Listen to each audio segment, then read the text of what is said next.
Venimos delante de tu santa presencia con humildad, Señor, con reverencia. Sabemos que tú eres el único Dios vivo y verdadero. Tú eres el Dios altísimo, aquel Señor que está por encima de todos y de todas las cosas, Señor. Aquel a quien pertenecen los mundos, aquel que ha creado el universo, aquel que es el Todopoderoso. Te pedimos, Señor, que tú conduzcas esta reunión en esta mañana, que nosotros, Señor, vengamos humillados bajo tu poderosa mano. Y, Señor, podamos, como se ha dicho, a los pies de nuestro amado Salvador, aprender tu palabra. En esa actitud, Señor, queremos venir delante de ti y te imploramos, Señor, que tú nos ayudes en este propósito, en este objetivo, Señor, de abrir ahora tu santo libro y de aprender, Señor. Sabemos que necesitamos de ti, que necesitamos de tu palabra, es el alimento espiritual para nuestras almas, es, Señor, de gran provecho, Señor, para nuestra mente, para nuestro corazón, para nuestra vida cotidiana, Señor. Te pedimos, Señor, que tú la siembres en nuestros corazones, Señor, de tal manera que pueda dar un fruto eficaz y abundante. Gracias, Señor, también después por el culto de adoración y también nos ponemos delante de ti, suplicándote, Señor, que tú pongas en nuestros labios la palabra adecuada, Señor, en las oraciones, los himnos con los cuales exaltar tu santo nombre y recordar la obra del Calvario, mirar hacia atrás y hacer memoria de tu Hijo, sufriendo en nuestro lugar, y también, Señor, que nos dé de corazón agradecido poder participar del pan y de la copa. En el nombre de Cristo Jesús. Amén. Amén. Bien, vamos a leer en el libro del profeta Isaías, el capítulo 40.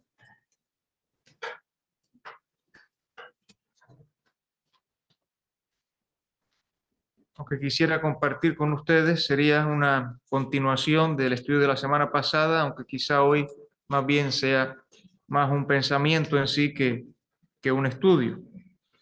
Isaías capítulo 40, los versículos del 6 al 8.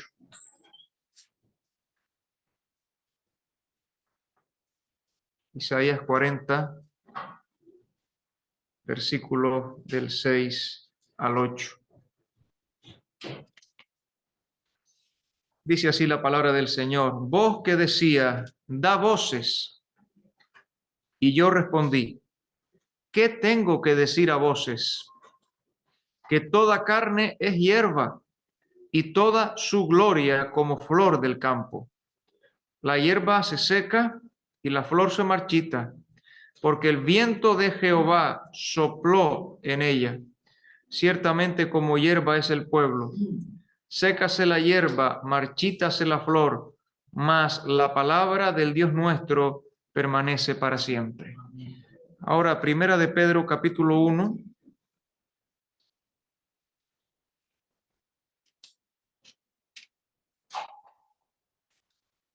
A partir del versículo 22. Primera de Pedro, capítulo 1. A partir del versículo 22 hasta el 25.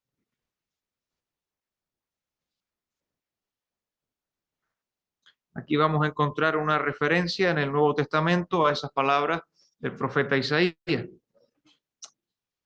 Dice, habiendo purificado vuestras almas por la obediencia a la verdad mediante el Espíritu, para el amor fraternal no fingido, amaos unos a otros entrañablemente de corazón puro, siendo renacidos no de simiente corruptible, sino de incorruptible, por la palabra de Dios que vive y permanece para siempre. Porque toda carne es como hierba, y toda la gloria del hombre como flor de hierba. La hierba se seca y la flor se cae, mas la palabra del Señor permanece para siempre. Y esta es la palabra que por el Evangelio os ha sido anunciada. Pues que el Señor bendiga la lectura de su santo libro. Miren, pensando de nuevo en Isaías 40 que acabamos de leer, ¿verdad? Isaías 40 del 6 al 8. Este pasaje es uno de los que nos habla de una manera muy clara, muy directa, muy evidente de la doctrina bíblica de la preservación de las Sagradas Escrituras.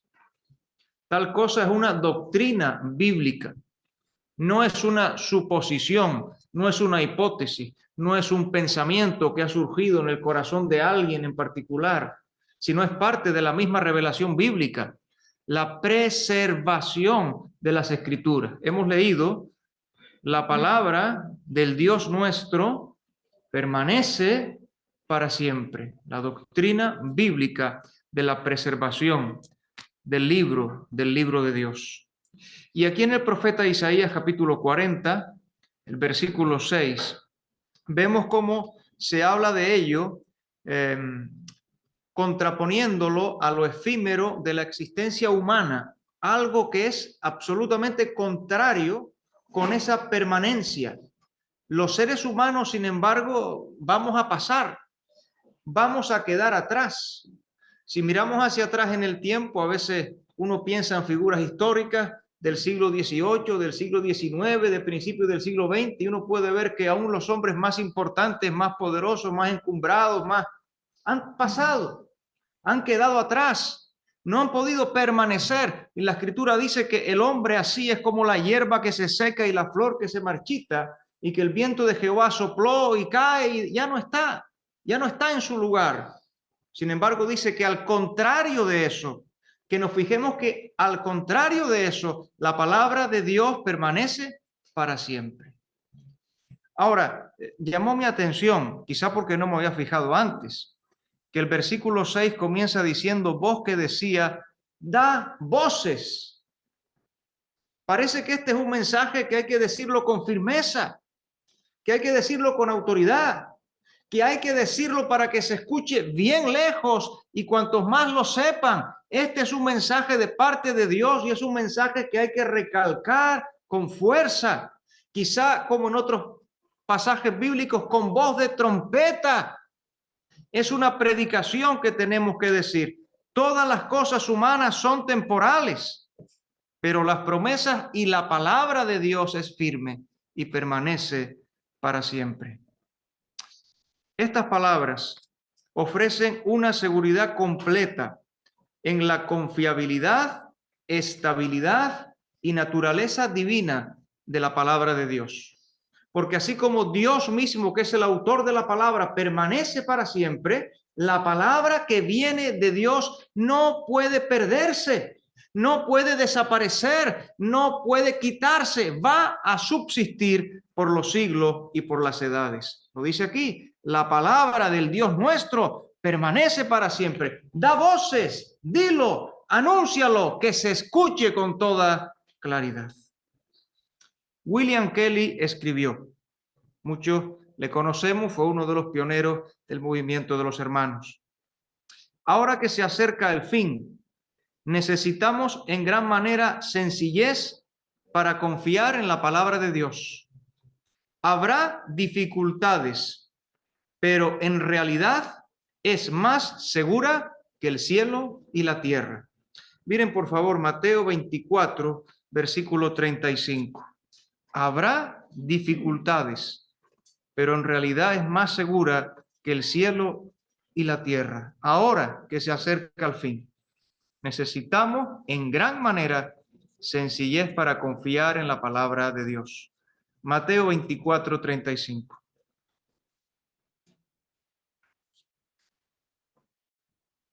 Dice: el cielo y la tierra pasarán, pero mis palabras no pasarán. Salmo 33 y versículo 11. Salmo 33, versículo 11.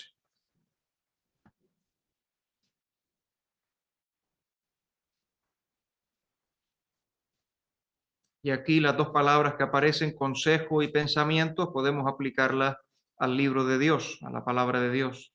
Dice Salmo 33, 11. El consejo de Jehová permanecerá para siempre, los pensamientos de su corazón por todas las generaciones. Y Salmo 119, versículos 89 y 90.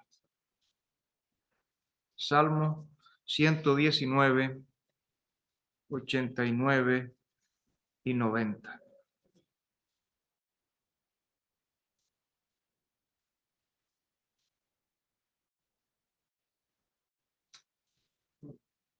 Para siempre, oh Jehová, permanece tu palabra en los cielos.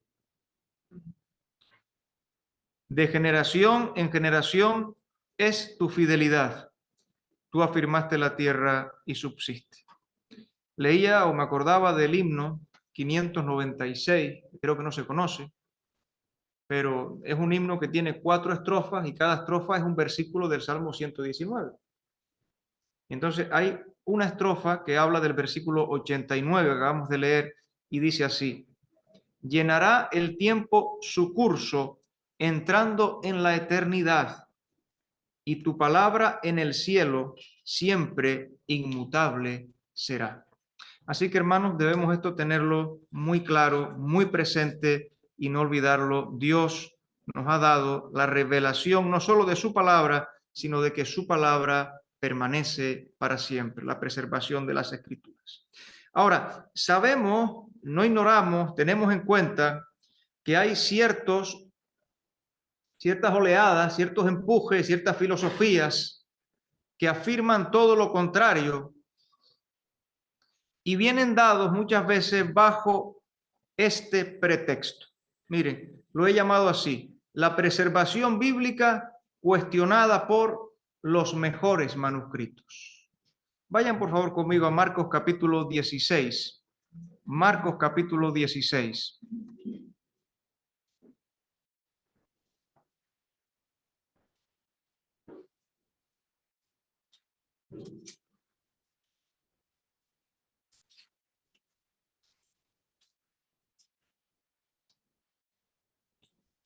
Quisiera que observaran que Marcos capítulo 16 tiene un total de 20 versículos, ¿verdad?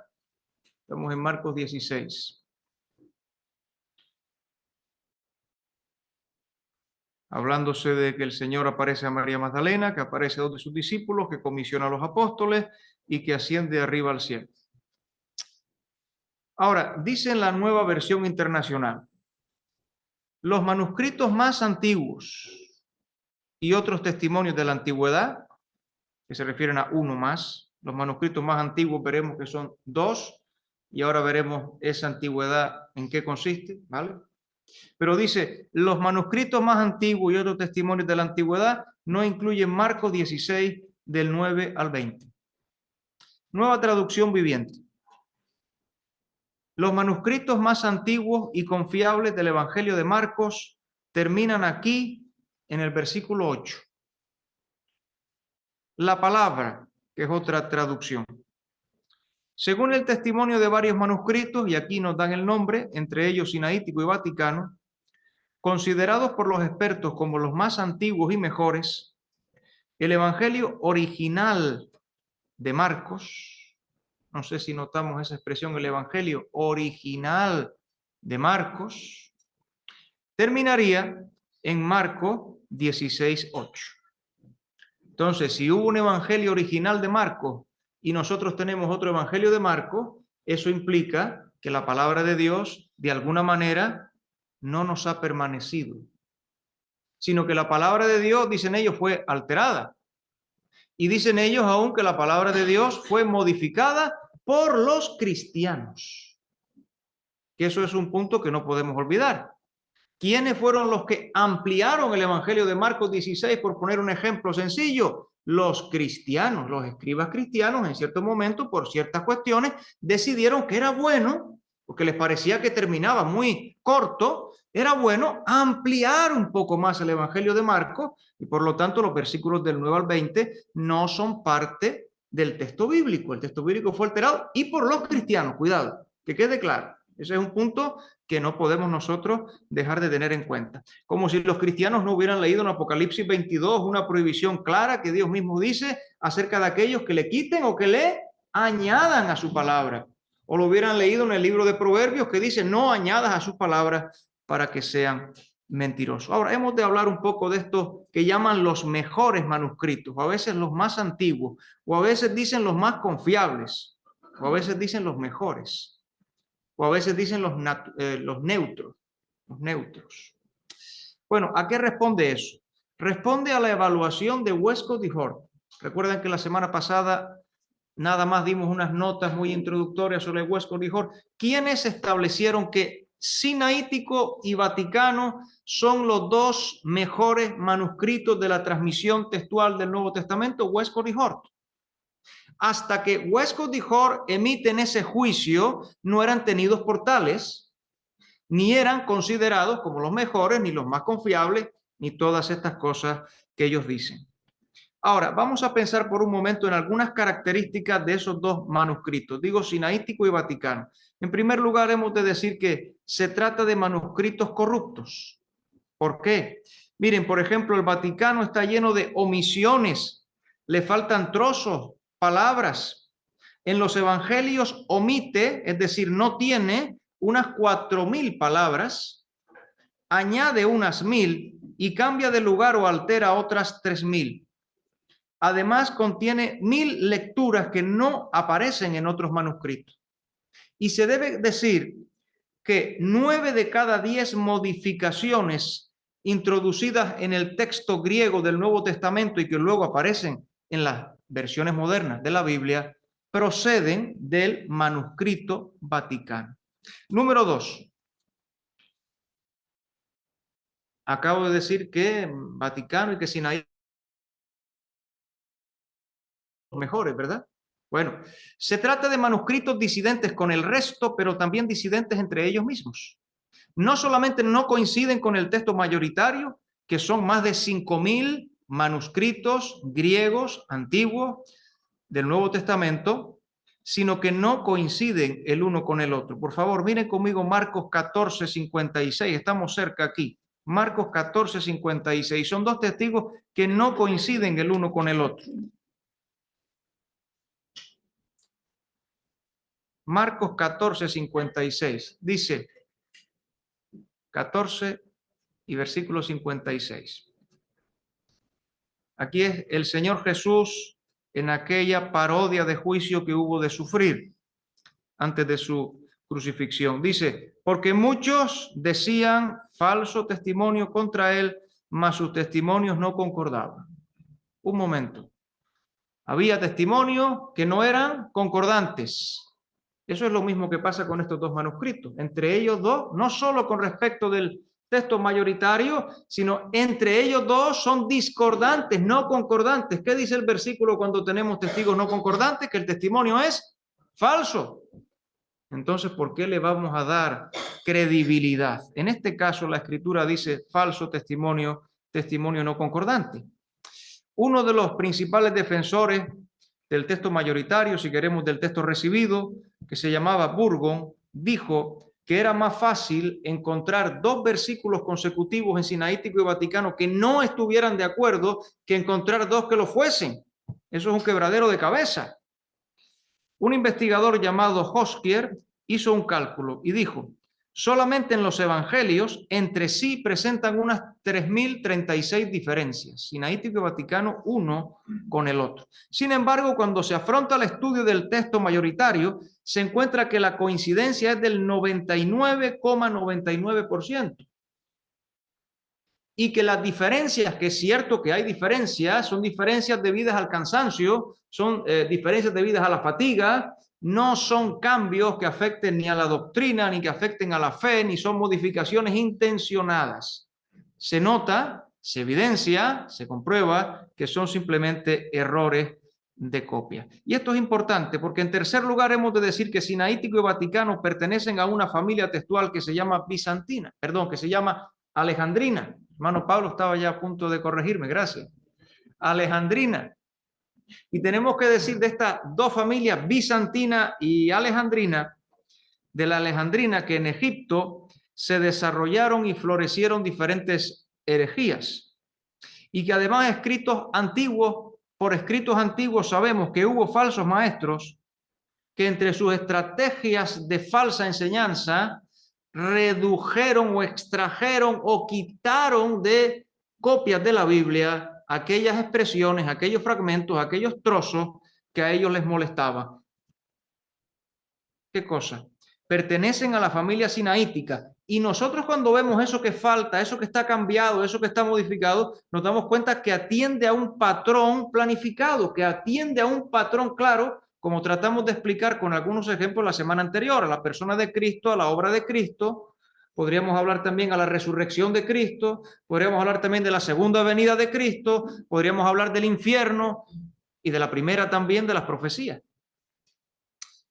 Ahora, el texto mayoritario, texto recibido luego, se fundamenta en la familia textual bizantina que coincide con la zona de acción de los apóstoles y con el Asia Menor y con una zona donde hubo iglesias fundadas por los mismos apóstoles. Fíjense, un detalle también importante es que mientras que en esa zona de Alejandría, de Egipto, tenemos manuscritos del tipo textual que estamos diciendo solamente en esa zona, sin embargo del tipo mayoritario que decimos bizantino, también hay en cualquier parte del mundo testimonios del mismo tipo, lo cual nos habla también de su difusión. Cuarto lugar, se trata de manuscritos minoritarios, sinaítico y vaticano. No debieron de ser considerados fiables, tanto que apenas existen copias derivadas. Si no se hacían copias, es que no eran considerados de importancia, no eran tenidos por valederos. Añadiremos que el texto recibido es mayoritario, ya lo he anticipado la palabra, porque coincide con la gran mayoría, con más del 90% de los manuscritos del Nuevo Testamento conservados, y algunos diría el 95%. Ahora, hemos dicho los más antiguos, dicen que son los dos manuscritos más antiguos, los dos, mejor dicho, códices más antiguos, para ser más exacto. Los dos códices más antiguos, porque es cierto que hay papiros anteriores, aunque sean fragmentarios. Sin tener en cuenta los papiros, es posible que Sinaítico y Vaticano sean los códices más antiguos conservados. Digo es posible porque también hay quien lo pone en tela de juicio. Suelen ser datados en el siglo IV, pero es seguro que no contienen el texto más antiguo. Repito esto. Podrían ser los códices más antiguos. Podría ser un libro escrito a mano, anterior a la imprenta, de mayor antigüedad, pero no conteniendo el texto bíblico más antiguo. ¿Por qué digo eso? Miren, por ejemplo, por Hechos 8:37. Vamos a ese pasaje. La semana pasada también lo mencionamos. Hechos 8:37.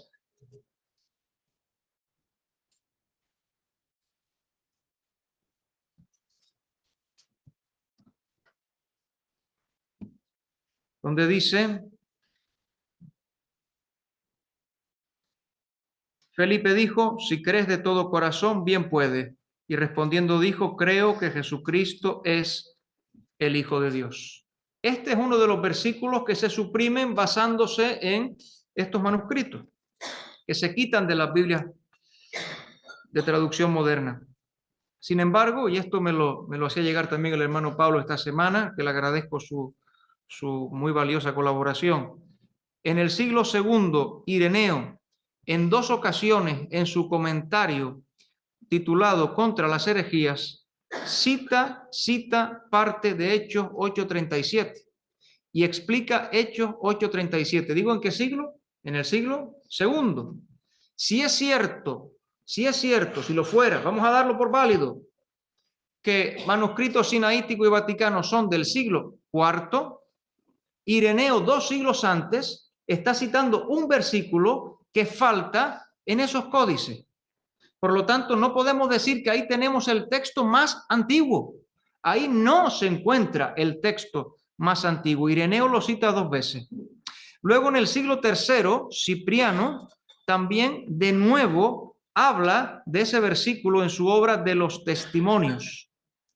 Y en el mismo siglo IV, Agustín de Hipona y Paciano de Barcelona. Algo similar en Colosenses 1:14. Vamos a mirar ese versículo, también lo leímos la semana pasada. Evidentemente son solo ejemplos como muestra, pero estos ejemplos y estas muestras son muchas veces olvidados, no tenidos en cuenta. Colosenses 1:14. En quien tenemos redención por su sangre, el perdón de pecados. ¿Recuerdan cuáles eran las palabras que aquí eran eliminadas? Eran por su sangre, esas tres palabras.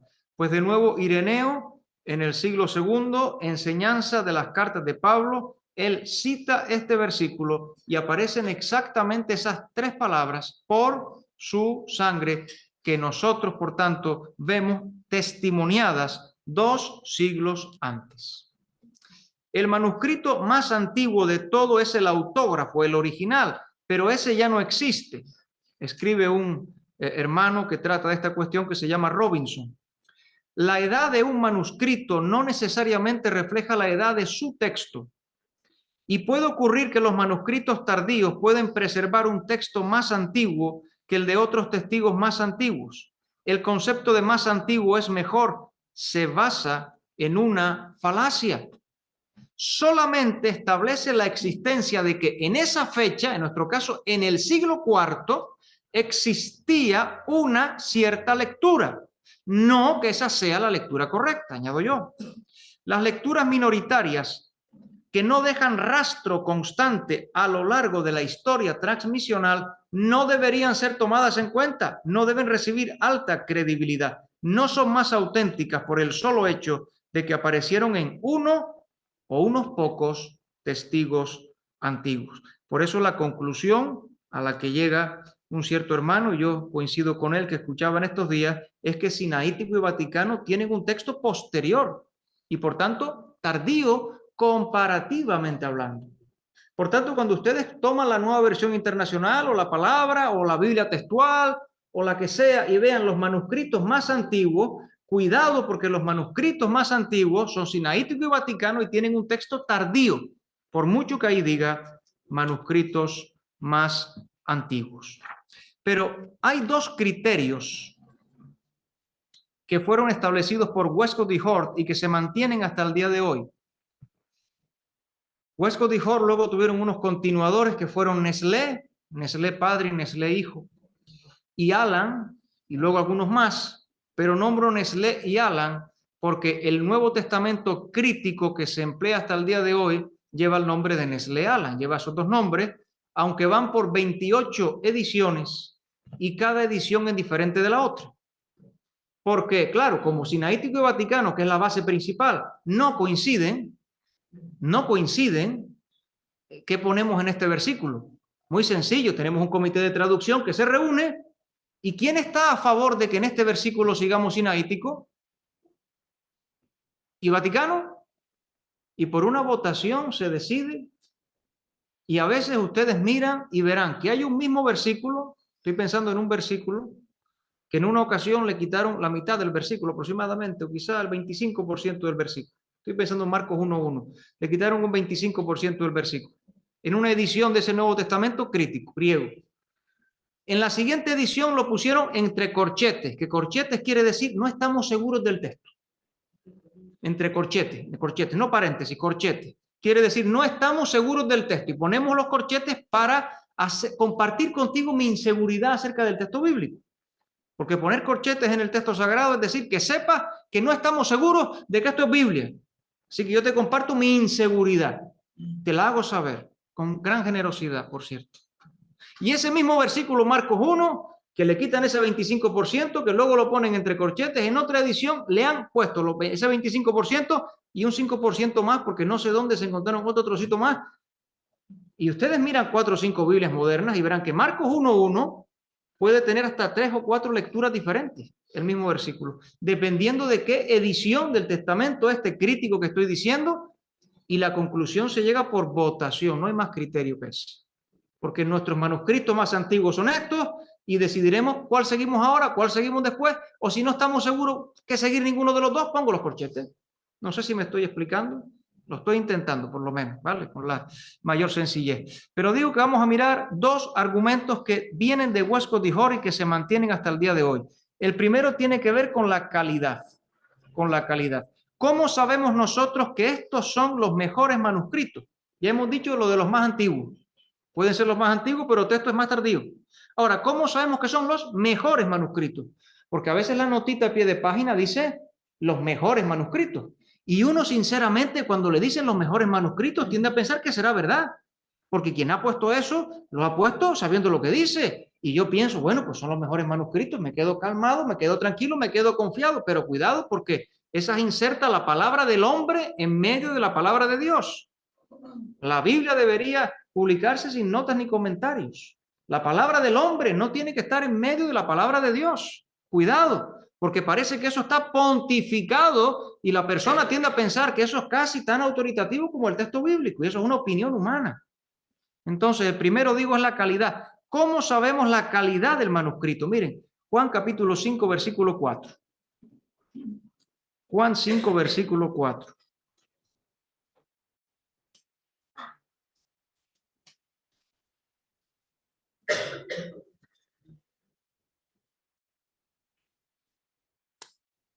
Sería bueno leer todo el pasaje, pero bueno, vamos a leer el versículo 4, empezamos por el 3. Empezamos por el 3. En esto yacía una multitud de enfermos, ciegos, cojos y paralíticos, que esperaban el movimiento del agua. Porque un ángel descendía de tiempo en tiempo al estanque y agitaba el agua, y el que primero descendía al estanque después del movimiento del agua, quedaba sano de cualquier enfermedad que tuviese. Versículo 7. El Señor le ha preguntado a un enfermo, ¿quiere ser sano? Señor, le respondió el enfermo, no tengo quien me meta en el estanque cuando se agita el agua, y entre tanto que yo voy, otro desciende antes que yo. Bueno, por ejemplo, lo vemos reflejado en la Nueva Versión Internacional, Nueva Traducción Viviente y otras muchísimas, que se quita todo el versículo 4 no existe, y el final del versículo 3. El versículo 3 termina, en esto yacía una multitud de enfermos, ciegos, cojos y paralíticos. Ahí termina el versículo 3 y no está el versículo 4. Comenta el hermano William MacDonald, simplemente lo leo. Aunque en muchas versiones de la Biblia está ausente la última parte del versículo 3, comenzando con las palabras que esperaban el movimiento del agua y todo el versículo 4, estas palabras aparecen en la mayoría de los manuscritos. Además, el relato carece de sentido sin una explicación de por qué estaban allí estos enfermos. Y así otro comentarista dice, en efecto, el versículo 7 es ininteligible sin el versículo 4. La evidencia interna presentada en contra es meramente la improbabilidad de tal milagro. Esa es la mejor explicación. La mejor explicación para justificar, quitar eso, es la improbabilidad de tal milagro. Y añade este comentarista bíblico, un principio que nos llevará mucho más lejos si permitimos que pese contra la evidencia positiva e introducimos subrepticiamente el principio de la imposibilidad de los milagros. Pero fíjense, no he dicho todavía por qué es la calidad del manuscrito. ¿Saben por qué es la calidad del manuscrito? Porque el manuscrito más breve es el mejor manuscrito. Esa es la argumentación que nos daría el crítico textual. Primera Timoteo 6, versículo 5. El argumento de calidad viene dado por la brevedad del manuscrito. Así que un manuscrito que le han restado, a priori, es un mejor manuscrito. Primera Timoteo capítulo 6, versículo 5.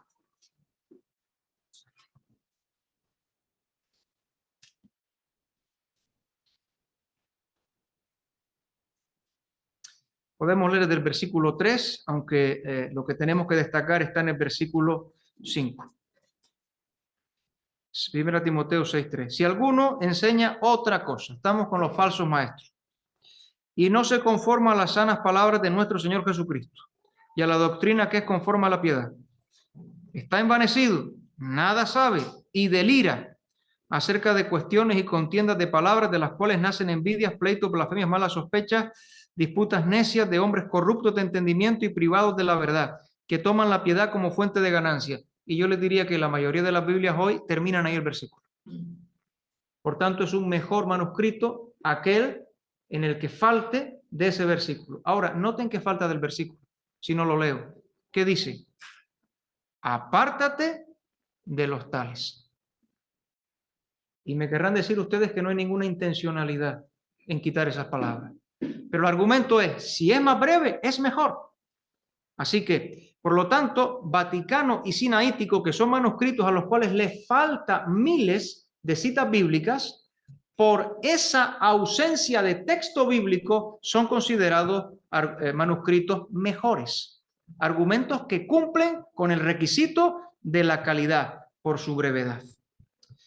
Un creyente, leyendo acerca de este tema, hablando de este problema, dice: a partir de lo que yo mismo he observado, alguien con mayor preparación que yo, por supuesto, y conocimiento, dice: concluyo que en general es el texto más largo el que es el original, al revés de lo que establece la crítica textual. Y también aquí tengo una cita de César Vidal sobre 1 Timoteo 6:5 que dice: este mandamiento del Señor lo suprime, Nuevo Testamento crítico, considerando las influencias heréticas de los testigos textuales de Egipto, y él pone en signos de exclamación: seguro que no es una casualidad. Y evidentemente no parece que sea una casualidad el no impedirnos la acción o la cercanía de los falsos maestros. Si el primer criterio de calidad es la brevedad, el segundo criterio de calidad es la oscuridad. Y esto en su momento me llamó la atención, porque en algún lugar leí, no recuerdo dónde, pero en algún lugar leí que los libros humanos tienden a ser oscuros. Los libros humanos, por nuestra propia condición, los libros humanos tienden a ser oscuros, por nuestra propia condición, porque reflejan nuestro propio carácter, nuestras propias inseguridades, nuestras propias debilidades, nuestras propias contradicciones, porque los seres humanos somos contradictorios. No lo podemos negar, somos contradictorios, muchas veces consciente o inconscientemente. Y claro, yo pensaba en eso, los libros reflejan el carácter de su autor. En Primera de Juan se nos dice que Dios es luz. ¿Cómo va a haber oscuridad en su santo libro? Dios es luz y no hay ninguna tinieblas en él. Pero no es una hipótesis mía. Miren por favor Salmo 19, versículo 8. Salmo 19, versículo 8. ¿Son manuscritos mejores por el criterio de la oscuridad? Salmo 19, versículo 8.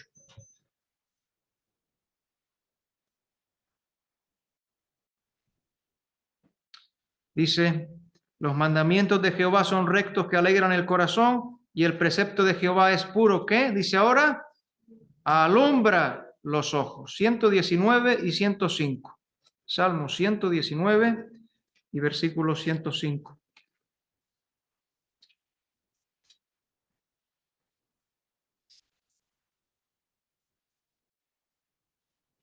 Dice 119, 105. Qué hermoso es el rumor de las hojas de la escritura pasando. Esta es una música para mí preciosa. Salmo 119, 105. No lo perdamos, hermano. Ese sonido no lo perdamos. 119, 105. Preservémoslo, ese sonido.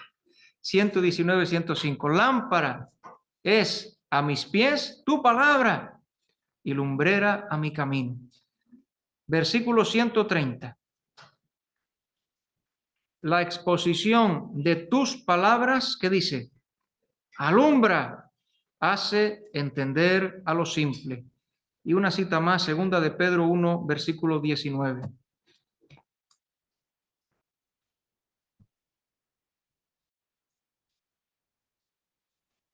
Y aquí estamos en el contexto de la inspiración bíblica. Segunda de Pedro 1, 19. Tenemos también, podemos decirlo en presente, porque la palabra de Dios es inalterable, permanece. Tenemos también la palabra profética más segura, a la cual hacéis bien en estar atentos. ¿Cómo a qué? Como a una antorcha que alumbra en lugar oscuro, hasta que el día esclarezca y el lucero de la mañana salga en vuestros corazones. Evidentemente, ese argumento de la oscuridad no avala, no da validez a ningún manuscrito. Voy a mencionar solo dos ejemplos de oscuridad que se pretenden incluir en la Biblia. Primera Tesalonicenses 2:7. Primera Tesalonicenses 2:7. Aquí tenemos que decir, es cierto, y también no habla bien de los que adoptan el texto crítico para traducir la Biblia a nuestro idioma. que en muchas ocasiones los traductores temen seguir al pie de la letra en estos versículos, temen seguir al pie de la letra en estos versículos el texto crítico. De tal manera que no se evidencia si el texto crítico es tan fiel, si esos manuscritos son tan verdaderos, si son tan confiables. En estos versículos suelen en ocasiones los traductores, digo, a nuestro idioma, alejarse y al final tienen que recurrir de una u otra manera al texto mayoritario. Miren, Primera Tesalonicenses he dicho 2:7, ¿verdad? Dice, antes fuimos tiernos entre vosotros como la nodriza que cuida con ternura a sus propios hijos. Lo he leído bien, ¿verdad? Sí. Vale, lo leo de nuevo. Antes fuimos tiernos entre vosotros como la nodriza que cuida con ternura a sus propios hijos. Lo que dice el texto crítico es lo siguiente. Antes fuimos niños entre vosotros como la nodriza que cuida con ternura a sus propios hijos. ¿Lo he leído bien? Antes fuimos niños entre vosotros como la nodriza que cuida con ternura a sus propios hijos. ¿Tiene eso sentido? Evidentemente, ninguno. Los manuscritos que tienen niños en vez de ternura, dice aquí un comentarista, son generalmente los más confiables. Y eso nos puede llegar un día al púlpito, porque uno va a un comentario bíblico y uno acude con sencillez y uno se encuentra con este tipo de expresiones. Y luego dice esa misma persona, porque en estos casos se siente muchas veces en un poco de la duda de, ¿y si aquí se equivocó el manuscrito crítico? Vaya, el texto crítico, y dice, pero cualquiera de las dos palabras pudo ser la original. ¿Y ahora con qué nos ha dejado? Con una gran duda. Y con lo que algunos llaman la imposibilidad de restaurar el texto bíblico, porque eso también lo dice. El texto bíblico se perdió, lo que tenemos no es coincidente, el texto bíblico es imposible de restaurar. Tenemos que tratar de aproximarnos porque la hipótesis de partida es que el texto bíblico tiene que parecerse al texto alejandrino que está en Sinaítico y Vaticano. Pero el texto bíblico no está correcto tampoco en Sinaítico y Vaticano, porque como hemos dicho muchas veces, Sinaítico y Vaticano son dos testigos que no se ponen de acuerdo uno con el otro. Entonces, un hermano dice, ninguna traducción de la Biblia se atreve a poner niños, y esto se refiere a la lengua alemana. Pero miren, la nueva versión, la Dios habla hoy, 1992, dice, fuimos como niños entre vosotros. Dios habla hoy, dice, fuimos como niños entre vosotros. Luego intentan cambiar la redacción del resto del versículo. Pero evidentemente fuimos como niños y los niños son como la nodriza. Eso no tiene sentido. Y por tanto hay oscuridad. Y si hay oscuridad, hay contradicciones en la Biblia. Porque miren, ¿saben una cosa? Hay contradicciones en la Biblia, pero las han incorporado a la Biblia. No son del texto bíblico, las han incorporado a la Biblia.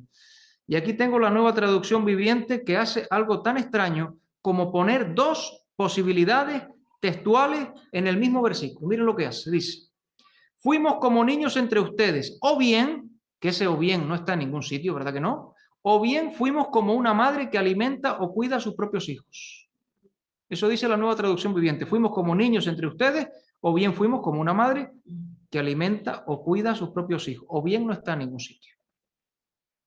Otro ejemplo, nada más. 1 Timoteo 5:16. 1 Timoteo, capítulo 5 y versículo 16. Otro ejemplo de oscuridad.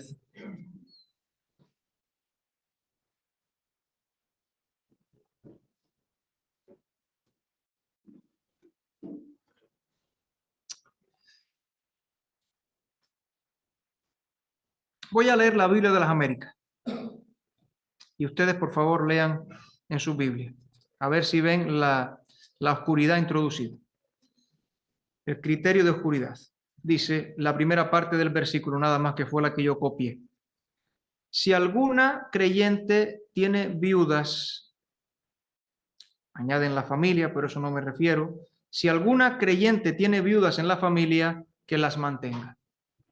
¿Qué ocurre en este versículo? Si alguna creyente tiene viudas, que las mantenga. 5:16, ¿he dicho bien? ¿Sí? Si alguna creyente. ¿qué ocurre? El versículo que dice, si algún creyente o alguna creyente tiene viudas, que las mantenga. De la otra manera, ¿qué ocurre con la responsabilidad del creyente varón? Pues desconocemos si tiene o no tiene responsabilidad. Porque aquí el peso es únicamente sobre alguna creyente y el hombre y el varón no tiene, o no se sabe, o qué hacemos, o tenemos dudas. Aquí vamos a introducir un problema que va a surgir y del cual los críticos son conscientes. La traducción al lenguaje actual dice así: si alguna mujer cree en Jesucristo y en su familia hay alguna viuda, debe ayudarla. Y yo decía, ¿y si algún varón cree en Jesucristo y en su familia tiene alguna viuda? Porque el texto bíblico es claro. Ahora que estamos sufriendo la plaga del lenguaje inclusivo, ¿estamos sufriendo? Aquí no hay lenguaje inclusivo, aquí hay énfasis. Este énfasis es para que todo el mundo sepa que es responsabilidad del hombre o de la mujer creyente atender, en este caso, esta situación. Terminamos. Vamos a leer en 2 Timoteo, capítulo 3, versículos 14 al 17. Dice así: pero persiste tú en lo que has aprendido. Dios no solo nos ha dado su palabra, sino ha preservado su palabra. Y te persuadiste, sabiendo de quién has aprendido, y que desde la niñez has sabido las sagradas escrituras, las cuales te pueden hacer sabio para la salvación por la fe que es en Cristo Jesús. Toda la escritura es inspirada por Dios y útil para enseñar, para redarguir, para corregir, para instruir en justicia, a fin de que el hombre de Dios sea perfecto, enteramente preparado para toda buena obra. Y concluyo con una expresión de gratitud al Señor por la preservación bíblica. Gracias damos por la Biblia.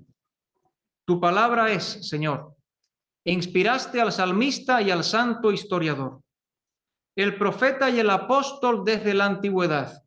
Por tu espíritu guiados nos legaron tu verdad.